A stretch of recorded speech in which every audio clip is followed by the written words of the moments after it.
Good morning, good afternoon, good evening, it's Regit and welcome back to the Battle Cats Beginner's Guide, Series 5 in fact. And now to go for something very swirly and very scary. It is the Cyclones, and the first one that we're going to be attempting to defeat, and hopefully I will help you in the course of defeating, is the R-Cyclone. Very unsurprisingly standing for Red Cyclone. So before we look at the intricacies of any kind of cyclone, the fact that it's an R-Cyclone tells you that it is a red enemy. So you'd be thinking in the back of your head, what kind of anti-red units have I got? But then what you're going to be able to use is affected by the rest of the stuff you find out about a cyclone. For example, the fact that a cyclone like this, anyway, attacks almost all the time, in that the times between its attacks are fractions of seconds, so small that it looks like a continuous whir of attacking motion, which means that any cats that attack melee, get up close and do damage, like for example a whale cat, are going to be completely useless to you because they will die in an instant. Anything that you want to keep on the field, so anything that isn't a meat shield, is going to have a range more than that of the cyclone. Now, the best place to check ranges is on the Battle Cats wiki. Everything's going to have a stat there. It's in a nice table. Look up Red Cyclone. You'll find its range. Look up the unit you're thinking of using and see if that range number is bigger than that of the Red Cyclone. Most things will be, but it's worth giving it a check, and I will link that in the description so you can find it even more easily. But how do you get to these units that you want to ask about in the first place? Well, as I've probably said before, but we'll say again because it's fantastic, there is an element of the game in the menus called the filter. It's past all your rares, super rares, and if you have them, uber rares, and the all cats far to the left. Find a dark orange box and you click on it, and there are all sorts of different things you can click on to find different kinds of units. So what you need to be looking for is what the Red Cyclone is, and as we know, it's red. And also, cyclones, most of them at least, are floating enemies. So you're going to want to select a target of red and floating. Then beneath that, what you want your unit to do to that red or floating enemy. Now, the best ways to deal with a cyclone are to slow it,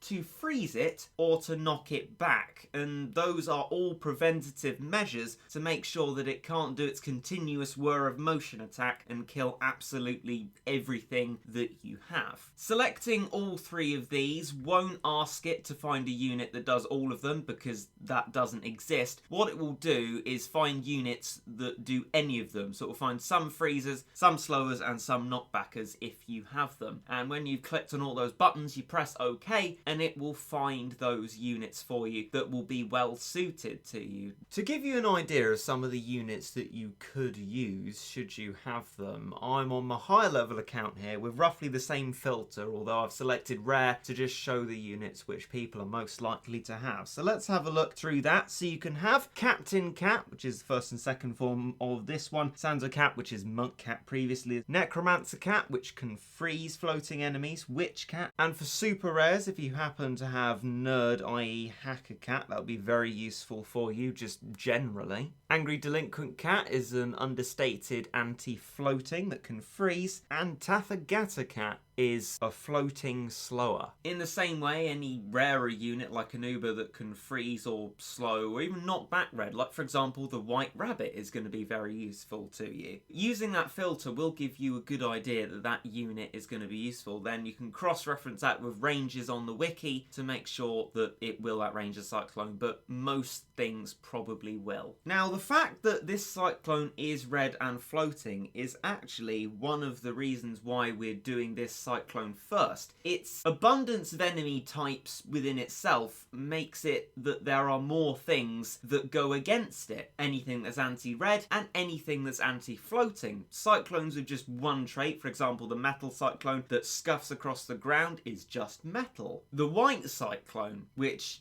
does float, but because it's a white cyclone doesn't have a trait, is therefore just floating. The double enemy type of this one makes it so there's more chance that you have a unit that will be good against it. And so to make yourself a lineup, this is a bare bones lineup. These are 4 meat shields, one of which is Brave Cat. Brave Cat's the kind of meat shield that you only put in if you have nothing else to use. If you have any of the Crazed Cats, which if you're following along in this series you would put them in. Your Crazed Cat and your Crazed Tank, brilliantly useful. But if you have nothing else, it's useful to put in. Anything like Samba Cat, useful to put in. Cat Burger, if you have something like that. Soran Cat, if you have that from the summer event. Any of these 75 or 150 cent meat shields are the ones that you want to be putting in. And really, to have a strong line of defense against the continuous whir of motion attack, you'll probably want your whole first page locked out with meat shields. An example of that being Macho Cat, Tank or Eraser Cat, Crazed Tank Cat, Crazed Cat,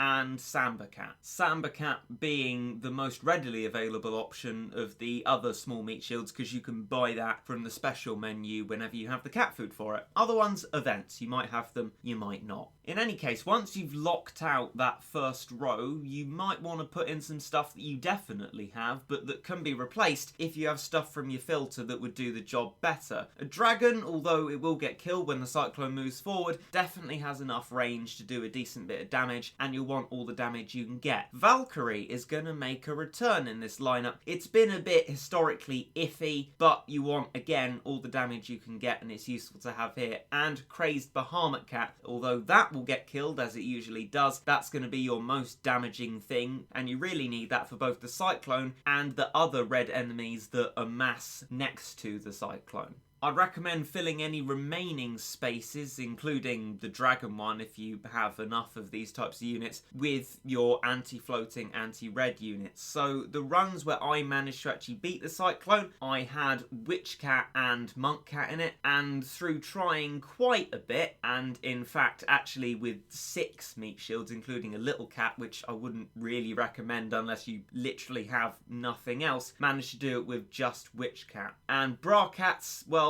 they're no gacha and can knock back red enemies. Not brilliantly reliable, but it's a surefire way to have at least something that might give you a tiny little chance of beating the level. But something like Witch Cat, that's really where you need to be angling for. And if you have an Uber that can do these freezing, knockbacking, or slowing jobs, you're doing quite well. Put that in. Just before you go in the battle, you'll want to consider the items you're going to use. Now, I'd recommend bringing a Rich Cat. Not absolutely necessary. You can use a start to build up monies, but the start is also quite heavy with difficult enemies. And to give you peace of mind, Rich Cat, Cat CPU, as we've maintained throughout the series, it just takes the weight off your feet, makes it a little bit easier, and if you give it the right circumstances, plays the battle for you. The right circumstances being a minimum of maximum worker cat, otherwise it will just end up trying to upgrade that and will ruin your whole battle. Now, principally, people do R-Cyclone to get the stage reward of R-Cyclone, Space Cat. Now, to guarantee you getting that, you'll need to put on a treasure radar, because as it happens, it's not a guaranteed chance to get it, and if you've worked really hard to beat the level, having lost many times, and then you don't end up getting the unit, it can be quite soul destroying. Bring your treasure radar when you think you're going to beat it. At the start of the battle, there'll be some BB bunnies. The best thing to do with those really is to put out some of your meat shielding and use your Witch Cat or whatever kind of slower you have to slow them en masse, ready for the shy boys that come along afterwards, so you can slow all of them. Then you want most, if not all, of your meat shields, and to just continually try and slow all of them in one big lump that's not going to advance through your cat units, and put more out of your units according to how likely you're looking to lose, because although some people can sustain themselves with far fewer units, for some people it takes more. I've had that experience many a time myself. Then you'll want to get your Bahamut to clear out the shy boys.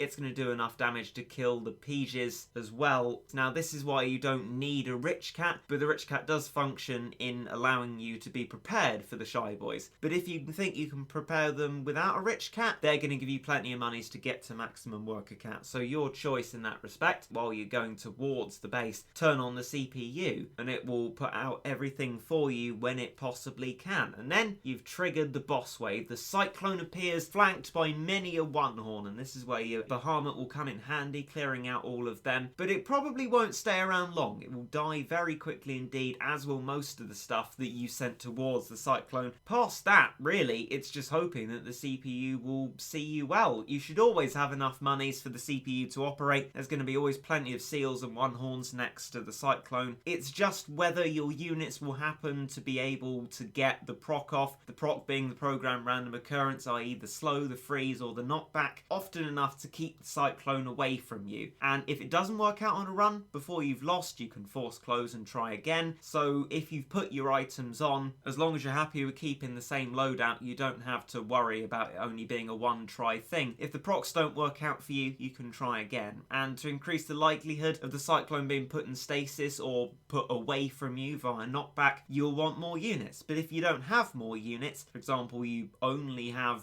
Brurcats and something else, it might take a few attempts before you get enough proc on. All that this level really entails from then on is leaving it in the CPU's hands. If you ever get into money trouble, turn the CPU off and put as many meat shields down as you think is sensible to allow you to still get some more monies. So probably 3 of them would be a good idea. And then nurse your money back to health, and then when it's at a sensible point, turn the CPU back on. It really is a CPU job, and if it's not working, just try again until it does, and eventually you'll complete the stage. And when you have, you will be granted a space cat, which is an anti-metal cat and will be useful if you don't have something like Catasaurus in doing the crazed fish. Another advantage of it being that it's ranged and Catasaurus isn't really, and so it's going to be better protected in that level. But that's a story for another time. This is the R-Cyclone, and if you have any questions or queries or this strategy's rubbish, it doesn't work, please let me know instead of shouting at me, and perhaps I can ask you some questions to try and help you, prod you in the right direction with questions such as, have you got all of your treasure? Are all your cats the maximum level they can possibly be? And have you tried the level a good few number of times? Because the likelihood is it's not going to work out first time. You need to keep sticking at it, but because it's not a no continue stage, you can force close and keep sticking at it as long as you don't lose outright for as many times as you feel sane to be able to do. If that hasn't helped, ask me some questions and hopefully I can help you on a more one-to-one basis. But that will be it for this guide. I hope it helps you, and I hope also that you have enjoyed it. I bid you goodbye for now, and we'll see you in another beginner guide episode.